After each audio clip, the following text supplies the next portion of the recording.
বন্ধুরা আসসালামু আলাইকুম। অষ্টম শ্রেণীর বন্ধুদের স্বাগত জানাচ্ছি।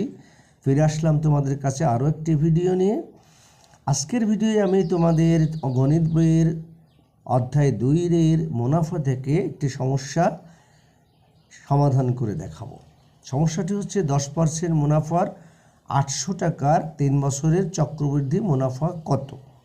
তো এই সমস্যাটির সমাধান করার জন্য আমরা 2টি ধাপ অনুসরণ করব। প্রথম ধাপে আমরা চক্রবৃদ্ধি মুনাফা সহ মূলধন বের করব, আর দ্বিতীয় ধাপে চক্রবৃদ্ধি মুনাফা থেকে আসল বাদ দিয়ে চক্রবৃদ্ধি মুনাফা বের করব। তো প্রথম ধাপ শুরু করা যাক, এসো।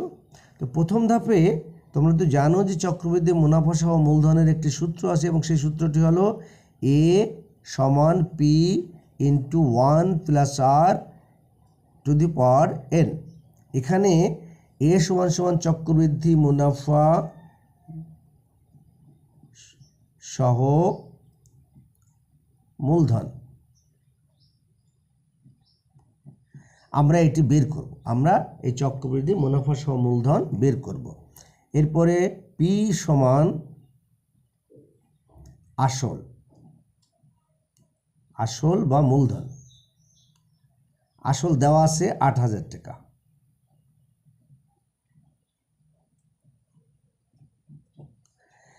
এরপরে আছে আর সমান সমান হচ্ছে মুনাফার হার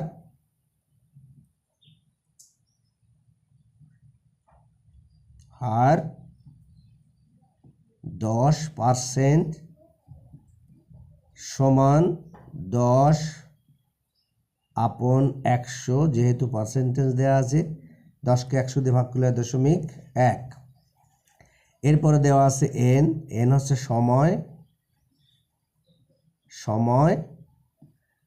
সময় দেওয়া আছে 3 বছর।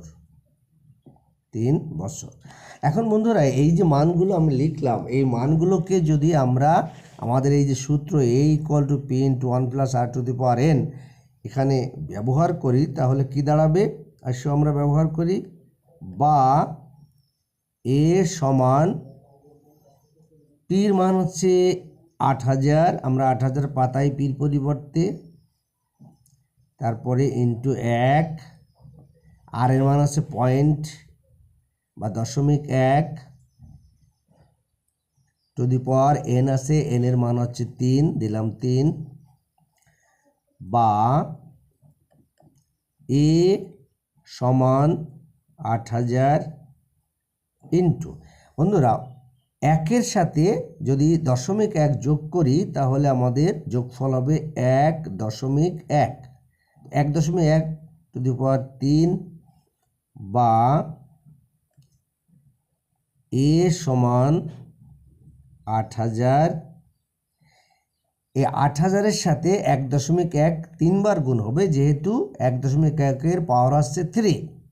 তো এসো আমরা 3 বার গুণ করি, 8000 গুণন 1.1 গুণন 1.1 গুণন 1.1, 3বার গুণ করলাম, বা A সমান, আমরা 8000টা রেখে দিই আর ওই 1.1 3বার আগে গুণ করে নিই, গুণন 1.1 গুণন 1.1 গুণন 1.1।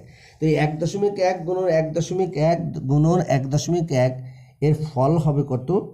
আমরা যদি 1.1কে 3বার গুণ করি তাহলে পাবো আছে, আমি গুণ করে দেখেছি, তোমরা প্রয়োজনে ক্যালকুলেটরে বা খাতায় গুণ করে দেখো, গুণফল হবে 1.331।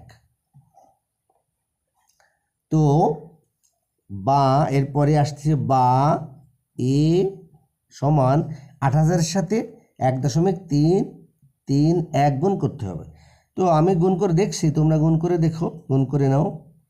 যার ফলাফল হবে 10,648 টাকা। 10,648 টাকা। আমি যদি এই গুণগুলো তোমাদের দেখাতে যেতাম খাতায় তাহলে ভিডিওটা অনেক বড় হয়ে যেত, এই জন্য আমি গুণটা খাতায় করে দেখালাম না, তোমরা গুণটা করে দেখো। তাহলে কী দাঁড়ালো শেষমেশ? সুতরাং চক্রবৃদ্ধি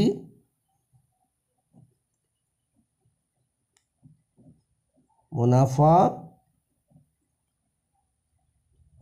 সহ মূলধন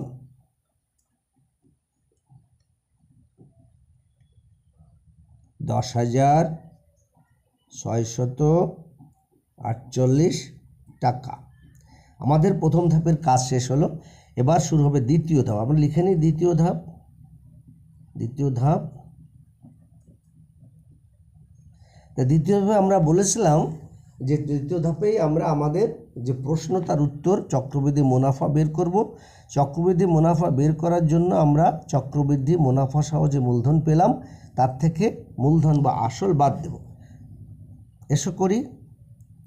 চক্রবৃদ্ধি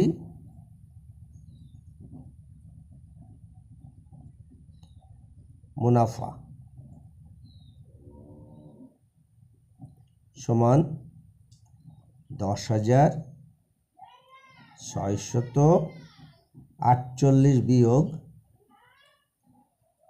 8,000 টাকা সমান 2,648 টাকা। 10,648 থেকে 8,000 বাদ গেলে 2,648 টাকা থাকে। তাহলে আমাদের যে সমস্যা ছিল বা আমাদের কাছে যে প্রশ্ন করা হয়েছিল যে 10% মুনাফায় 8,000 টাকার 3 বছরের চক্রবৃদ্ধি মুনাফা কত হবে, উত্তর হলো 10% মুনাফায় 3 বছরের 8,000 টাকা, 3 বছরের চক্রবৃদ্ধি মুনাফা হবে 2,648 টাকা। সুতরাং আমরা লিখতে পারি, সুতরাং নির্ণেয় মুনাফা বা চক্রবৃদ্ধি মুনাফা যে কোনো একটা লিখতে পারো, অসুবিধা নাই, 2,648 টাকা। তো বন্ধুরা, একটা পাটিগণিতের সমস্যার মুনাফা থেকে করে দেখালাম। আমি বিশ্বাস করি তোমরা যদি ভিডিওটি দেখো এবং চর্চা করো তাহলে তোমরা সহজেই অঙ্কটি বা এই ধরনের অঙ্কর সমাধান বা এই ধরনের সমস্যার সমাধান করতে পারবে। সেই প্রত্যাশা রেখে শেষ করছি। আল্লাহ হাফেজ।